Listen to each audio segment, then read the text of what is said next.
Give me my baby. Please, don't take her. Annalise's voice broke through the sterile air, raw and trembling. The nurse turned away, clutching the bundle tight. Grant stood near the door, his face stone cold, refusing to look at her. You got what you wanted, she cried, sobbing, her hand reaching out through the pain. You said you loved me. Was any of it real? No one answered.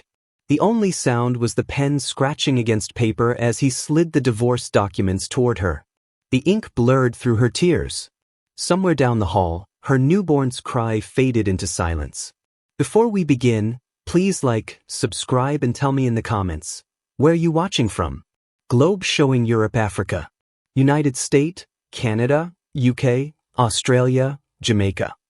From the outside, Annalise Brooke Holloway's life looked perfect, a love story wrapped in luxury. The newspapers had called it the wedding of the season. The Holloways, a family of old Charleston money and influence, had opened their lavish estate to a sea of white roses and cameras that captured every smile.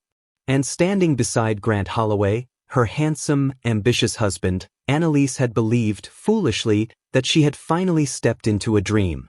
But dreams have a way of disguising cages as castles.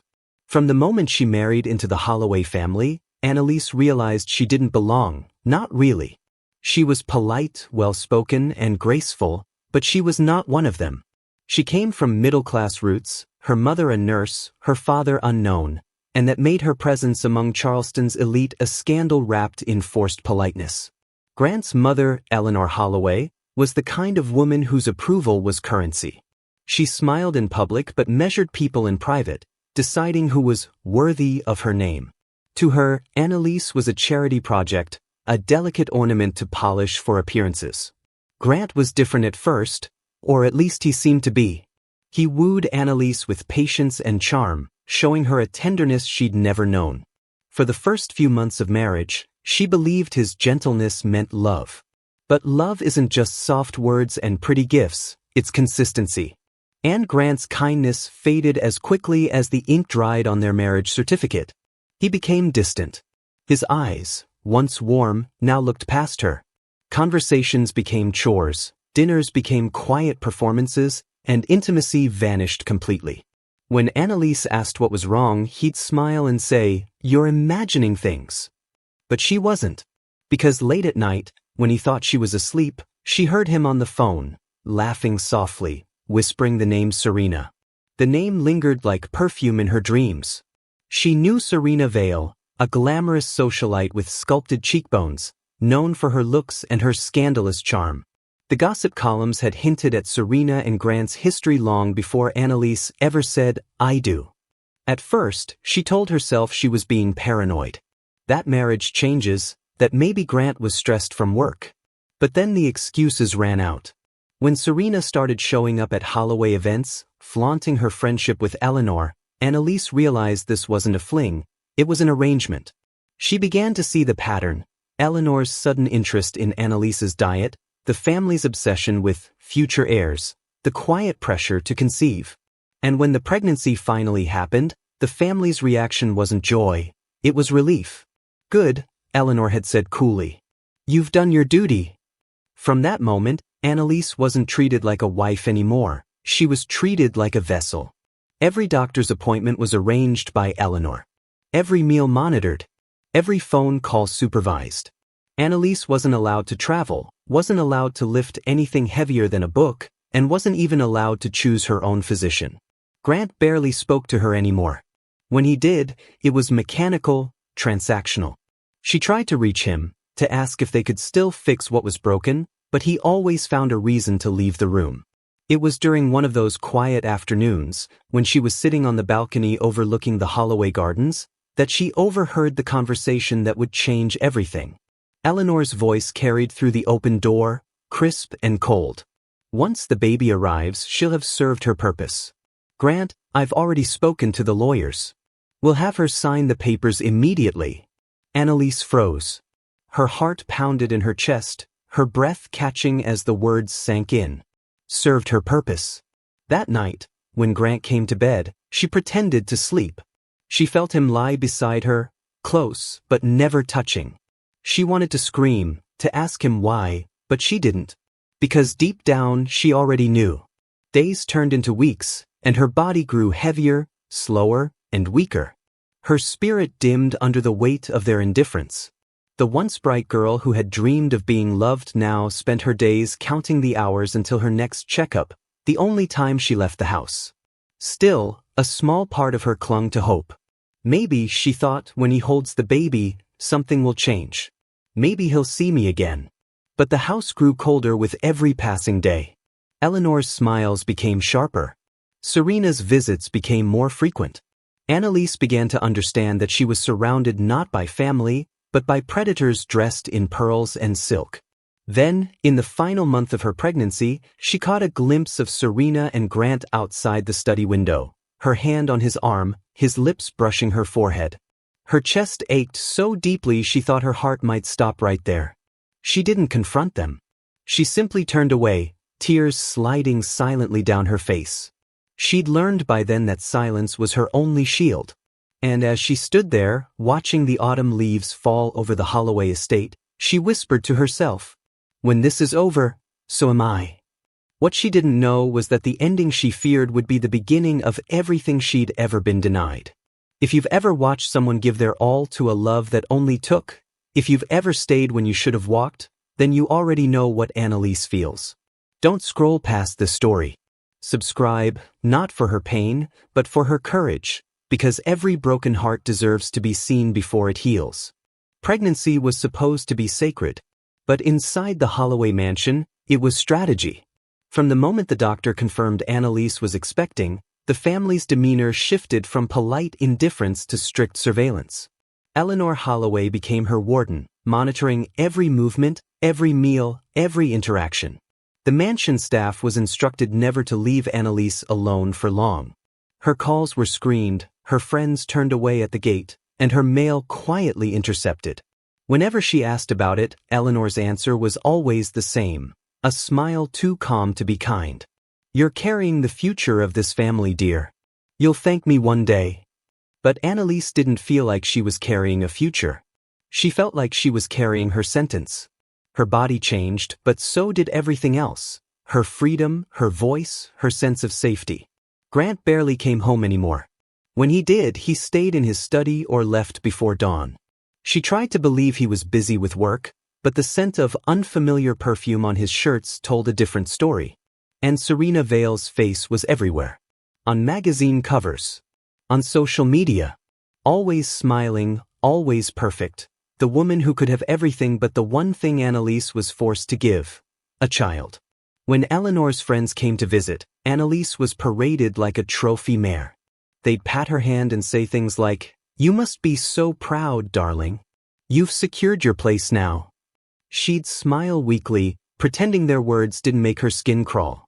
Because she knew the truth, she hadn't secured anything. She'd only been secured, trapped behind velvet ropes of expectation. As the months dragged on, the cruelty became quiet but constant. Little reminders of her place. The way Grant ignored her presence at dinners. The way Eleanor corrected her speech mid-sentence. Even the way the house staff avoided eye contact, as if pitying her might cost them their jobs. Annalise began journaling in secret, scraps of paper hidden inside a hollowed-out novel on her nightstand. She wrote to stay sane. She wrote to remember that somewhere beyond these walls, she was still a person. Then came the appointment that shattered her remaining hope. It was late September, and her doctor, the one handpicked by Eleanor, had just finished an exam. He smiled politely and said, "Everything looks fine." But his eyes darted toward Eleanor, who stood silently in the corner, watching. Something in that exchange made Annalise's stomach tighten. When the doctor left, Eleanor approached her bedside, adjusting her pearl bracelet. "You're doing wonderfully," she said softly. "Only a few more weeks until the family's legacy is secure." "Legacy?" Annalise asked weakly. "You mean the baby?" Eleanor smiled thinly. "Of course, dear. The Holloway bloodline. You should be honored to give it to us." Annalise stared at her, realization dawning like a storm breaking the sky. "Give it to us? Not raise, not love. Give." The words spun in her head long after Eleanor left the room. That night, She dreamed of holding her child and waking up to an empty cradle. In the final weeks, Grant's indifference turned to irritation. He avoided her calls and texted only when necessary. When he did speak, his tone was clipped, businesslike. He no longer said we, only you and the baby. And Serena began to appear in Grant's car when he picked her up for public events. The newspapers called her his family friend. Annalise called her the ghost that haunted her marriage. The night before Annalise went into labor, she overheard another conversation between Grant and Eleanor in the hallway. She hadn't meant to eavesdrop, but her bedroom door was cracked, and their voices carried. Eleanor's tone was sharp, almost triumphant. She'll sign whatever we put in front of her once it's done. Make sure the lawyers are ready. The estate will transfer to your name after the baby's birth, just as planned. Grant sighed, annoyed. And her? What happens when she finds out? She won't, Eleanor said flatly. She'll be too busy healing, and too broke to fight back. Annalise's hand flew to her stomach, her heart thundering.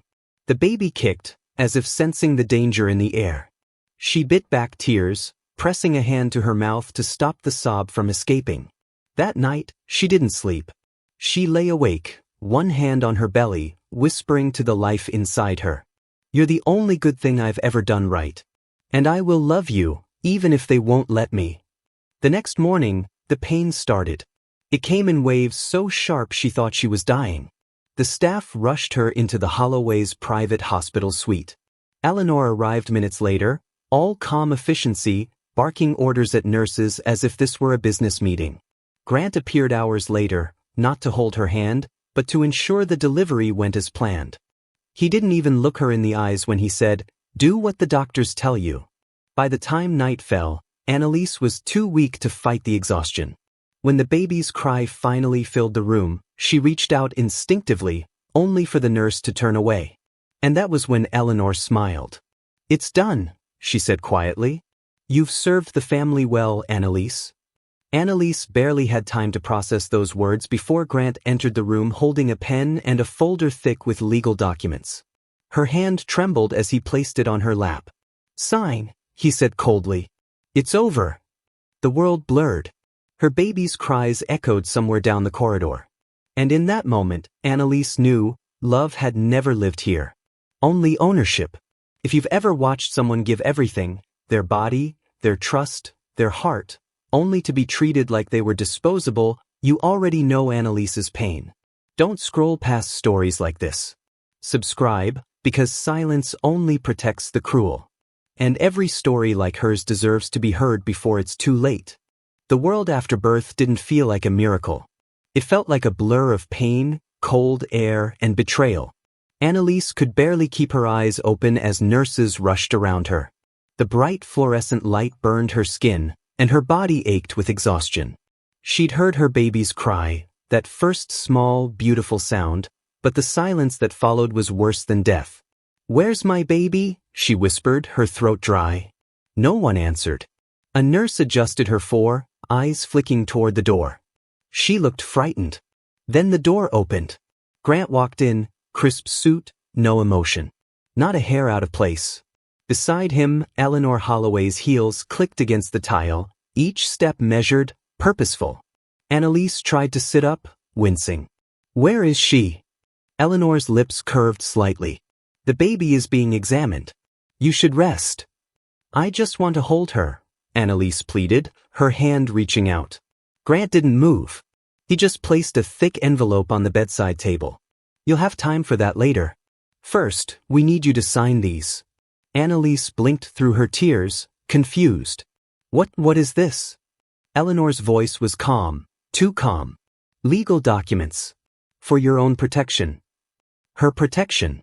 That's what they called it when they stripped her of everything. Annalise's hands shook as she pulled the papers closer. The first words blurred, but she could still make them out. Petition for divorce. Custody agreement. Property settlement. She looked up at her husband, the man she'd loved, defended, and carried a child for. "You can't be serious." Grant's expression didn't change. "It's already been arranged. You'll receive a generous settlement. Enough to live comfortably." "Without my child?" she whispered.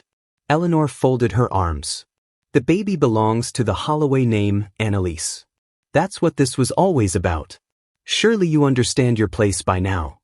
Something inside her snapped. Annalise tried to pull the 4 out, desperate to stand, but her body betrayed her.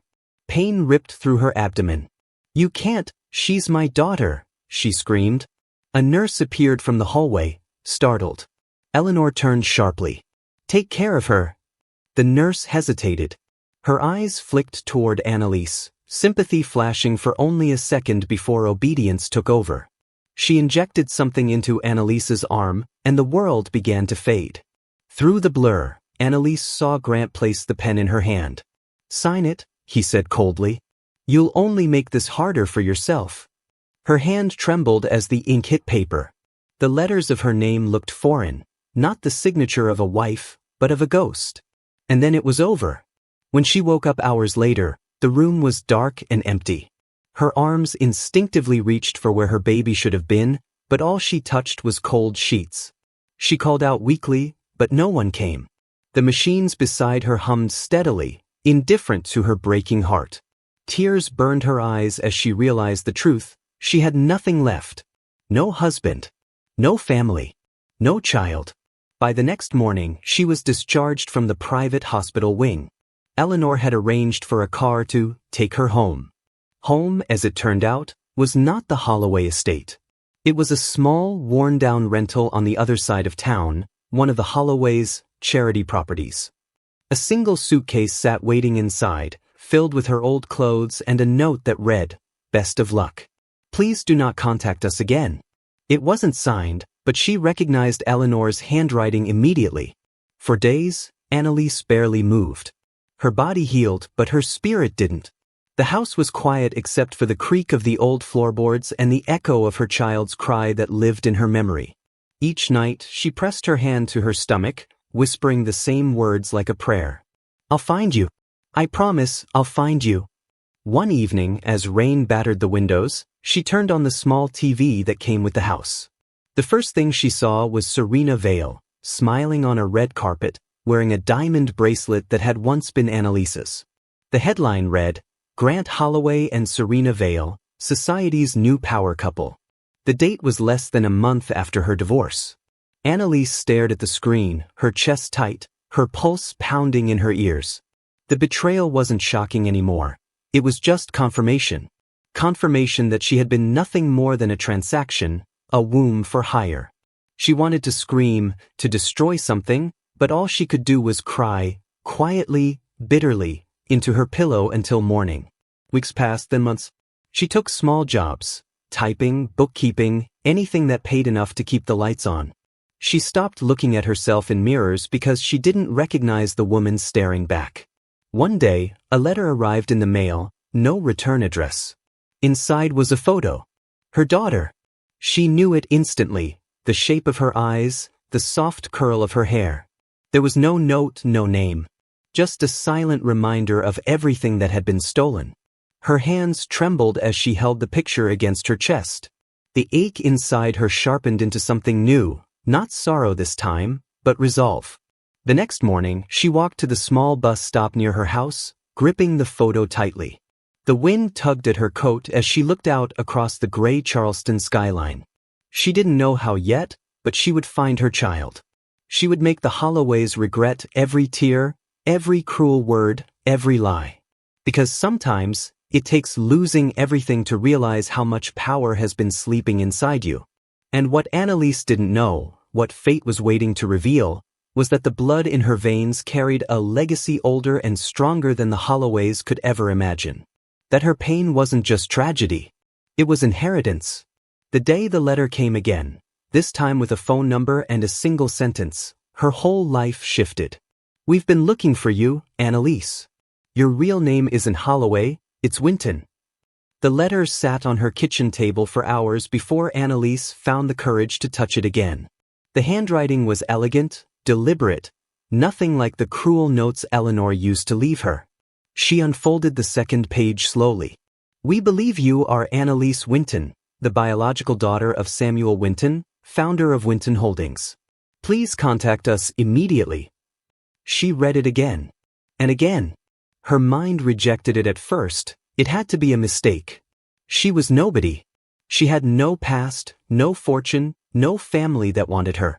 And yet, the name Winton stirred something faint but familiar, like an echo she'd heard as a child but forgotten how to trace. She picked up the phone. Her hands trembled as she dialed the number at the bottom of the page. A calm male voice answered. Ms. Brooke. Her throat tightened. Yes. Who is this? My name is Daniel Crow, the voice replied. I work with the Winton family legal office. I believe you've received our letter. I think there's been a mistake. There was a pause, the kind that stretches across time. Ms. Brooke, Daniel said gently, we've been searching for you for 30 years. Annalise froze. Searching? You were abducted as an infant, he continued. Your biological mother died shortly after, and your father, Samuel Winton, has spent his life trying to find you. He's elderly now. But when a routine background search pulled your DNA match from a hospital file, we knew we'd finally found his daughter. Her breath caught. My father? Yes, Daniel said softly. And he's been waiting for you. Annalise spent that night in disbelief, pacing her small living room, clutching the letter to her chest. The Holloways had taken her baby, her dignity, her will to hope, but now, something new flickered inside her, proof that her bloodline carried more power than any of them could imagine. The next morning, a black car arrived at her doorstep. The man who stepped out was tall, mid-40s, dressed in a charcoal suit. He smiled politely. I'm Daniel Crow. Mr. Winton sent me to bring you home. It was a word that stung more than it soothed. But she nodded anyway. They drove for hours, leaving behind Charleston's narrow streets and crossing into the lush outskirts of Savannah, where the Winton estate rose like something out of a forgotten era, sprawling lawns, marble fountains, and an air of quiet reverence. When the car stopped, Annalise's breath caught. The mansion was grand, yes, but it wasn't the size that moved her. It was the warmth, the kind she'd never felt in the Holloway house. Inside, the scent of oak and old books filled the air. A nurse guided her into a study, where an elderly man sat in a wheelchair, looking out the window. His silver hair framed a face marked by time and sorrow. Father, Daniel said softly. She's here. The man turned slowly, and when his eyes met hers, kind, weary, searching, something inside her broke and mended all at once. Samuel Winton's voice trembled. You look just like your mother. Annalise stood frozen. For a moment, she didn't know what to say. Then the tears came, hot, unstoppable. He reached out a frail hand. I've waited 30 years to see you, my child. When she took his hand, warmth spread through her, the kind of warmth she'd long forgotten existed. They talked for hours that day. He told her about the kidnapping, the desperate search, the detectives who'd chased every lead. And when he asked about her life, she hesitated, not knowing how to tell him that his daughter had been used, broken, discarded. But Samuel saw the pain in her eyes and said softly, You don't have to explain. I know hurt when I see it.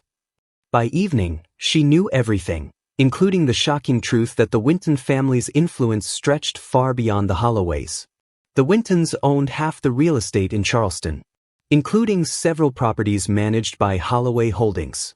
That night, Samuel handed her a thin folder. Inside were documents, legal proof of inheritance. You are my only heir, he said. And everything I built, everything they took from you, now belongs to you. Annalise's fingers trembled as she turned the pages. Winton Holdings wasn't just wealth. It was power, the kind that could crush the Holloway's empire with a single phone call. But Samuel's eyes softened. Do not seek revenge out of hatred, Annalise. Seek it out of truth. Let justice be your weapon, not rage. She nodded slowly. I understand.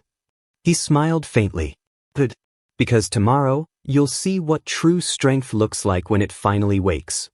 Weeks passed, and Annalise stepped fully into the world she was born to inherit. She worked beside Daniel, learning the company's operations, memorizing every name, every number, every contract the Holloways had ever signed with Winton Holdings. And when she found the files, the ones showing Holloway's misuse of funds, falsified reports, and bribery. She felt no satisfaction, only clarity. They hadn't just taken her child. They'd stolen their power from her bloodline all along. So she started planning, quietly, strategically. First, she repurchased the property the Holloways had mortgaged years ago, buying it under a different name. Then she bought the hospital that had facilitated her birth and her humiliation. Piece by piece, she built the foundation of her retribution. And through it all, she remained calm, composed, graceful, until the morning her father passed away. He died peacefully in his sleep, holding a photo of her as a baby, the only picture that had kept him searching all those years. Annalise wept beside him, whispering, "I'll make you proud, Father. I'll make it right." That night, she stood at his grave under the soft drizzle of rain, the Winton estate stretching behind her like a promise kept. For the first time, she wasn't a victim anymore. She was Annalise Winton, heir to an empire. And soon, the Holloways would learn that every tear she'd shed had been the down payment on their downfall. The invitation arrived on expensive paper, embossed in gold. Holloway Holdings' annual gala, it read, "A night of wealth, reputation, and power." Grant and Eleanor would never expect that the woman walking through their grand ballroom that evening wasn't just a guest. She was the storm they created. The lights from the Holloway estate gleamed against the dark Charleston sky, reflecting off crystal chandeliers and marble pillars. Luxury cars lined the drive, and photographers crowded the red carpet for the family's annual gala, a tradition meant to flaunt wealth and power. Grant Holloway adjusted his cufflinks in front of a mirror, his expression calm but tired. Eleanor hovered nearby, barking instructions at the event staff. Serena Vale, now proudly wearing the Holloway engagement ring, smiled for cameras as though she were born into royalty. Inside, laughter and music filled the air, but beneath it all was an unease, a quiet sense that something about tonight felt different. Because it was. Across the city, a sleek black car glided through the streets toward the Holloway mansion. Inside sat Annalise Winton, no longer the fragile woman they discarded, but the heir to an empire larger than their imaginations. Her hair was elegantly pinned, her dress a deep emerald that shimmered under the passing lights. There was no trace of fear in her eyes anymore, only purpose. Daniel Crowe, seated beside her, handed her a small folder. "All the documents are ready. Once you sign, the press release will go public within the hour." Annalise looked out the window. "Good. Let them hear the truth in my voice, not theirs." The car stopped at the front gates. Cameras flashed as the guards opened the door, expecting another socialite or investor. But when Annalise stepped out, heads turned. Conversations faltered. She walked past the photographers with quiet confidence. No introduction needed. Her presence alone silenced the room. Inside, the ballroom glittered, chandeliers sparkling, champagne flowing. The Holloways had spared no expense. Eleanor was laughing with a senator's wife when she saw her. The color drained from her face instantly. Grant turned. For a moment, he froze. His mouth parted slightly, confusion flickering before recognition hit him. "Annalise." She smiled softly. "Good evening, Mr. Holloway." Her voice was calm, poised, the kind of calm that terrified people who knew what they'd done. Serena's fake smile wavered. "You have some nerve showing your face here." Eleanor stepped forward quickly. "This is private property. You are not welcome." Annalise tilted her head slightly, eyes glinting. "Actually, I am. In fact, I own it." The room fell silent. A low murmur rippled through the crowd. Eleanor blinked, her lips trembling. "Excuse me?" Daniel, standing just behind Annalise, handed a manila folder to one of the nearby journalists, someone the Holloways had invited to cover their charity empire. "Winton Holdings," Daniel announced evenly, "has officially acquired Holloway Holdings and all its subsidiaries. Effective immediately." The journalist gasped. Cameras began flashing again, this time aimed squarely at the Holloways. Grant's face turned pale. "That's impossible." Annalise's gaze didn't waver. "It's business, Grant. I learned from the best." Eleanor lunged forward, her composure cracking. You think you can destroy us because you got lucky with some money? We made you. Without us, you'd be nothing. Annalise finished quietly. You said the same thing the night you took my baby away. The crowd fell silent again. The air was thick with tension, every whisper a knife. Serena looked at Grant, panicked. What is she talking about? Annalise turned toward her, a sad smile forming. Ask him, Serena. Ask your perfect man how he built this life for you, on another woman's tears. Grant's hands clenched into fists. You don't know what you're saying. Oh, I know exactly what I'm saying, Annalise said, her voice cutting through the noise. You took my child. You made me sign those papers while I was bleeding and crying on that hospital bed. You said it was for the family's legacy. She paused, eyes burning. Turns out that legacy never belonged to you. A few guests backed away, uncomfortable. A reporter's camera light flicked on. The story was unfolding live. Eleanor's composure finally shattered. You'll regret this. We have connections that can ruin you. Annalise turned to face her directly. Eleanor, for someone who's built her life on control, you've underestimated how fragile power becomes when truth enters the room. She gestured toward Daniel. Play it. Within seconds, the speakers in the ballroom crackled to life. A recording began, Eleanor's voice, cold and unmistakable. Once the baby arrives, she'll have served her purpose. We'll have her sign the papers immediately. Gasps rippled through the crowd. Reporters scrambled to capture every word. Grant's head snapped toward his mother, his face twisting in horror. Mom, what is this? Eleanor's lips trembled, but no sound came out. Annalise looked around the room, her voice steady. You all saw them as perfection, the Holloways, Charleston's golden family. But behind the facade was a prison built on cruelty. They took everything from me. And tonight, I'm not asking for sympathy. I'm here for justice. The crowd erupted, questions shouted, flashes blinding. Grant's voice cracked as he yelled, You think this makes you better than us? Annalise turned toward him one last time, her voice soft but lethal. No, Grant. It just proves I was never less. With that, she walked out, calm and unhurried. The cameras followed her, capturing the image that would make headlines across the country. The disgraced Holloways, exposed by the wife they destroyed. Outside, the night air was cool and quiet. Daniel met her by the car. It's done, he said. Every contract, every account, frozen. They'll lose everything by morning. Annalise looked up at the sky. Good. Let them know what it feels like to lose something that can't be bought back. Daniel hesitated. And the baby? A small, genuine smile touched her lips for the first time in months. Already found. She's been in foster care under a different name. I've started the adoption process. Tears welled in her eyes. She's safe now. She's mine. As they drove away from the mansion, its lights flickering in the rearview mirror, Annalise felt something she hadn't felt in years, peace. When she reached the Winton estate later that night, she walked through the quiet halls, stopping at her father's portrait. It's done, Father, she whispered.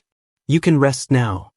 And then, the next morning, the newspapers told the world what the Holloways had tried to bury. Heir to the Winton fortune exposes Holloway family scandal. Justice served in stunning public showdown. Annalise didn't need revenge anymore. She had something far greater, freedom. Sometimes the people who break you are the ones who build your strength without meaning to. Annalise's story reminds us that silence doesn't mean weakness, it means gathering power. If this story touched your heart, subscribe, not for the drama, but for the truth that strength often begins in pain, and kindness is never a weakness.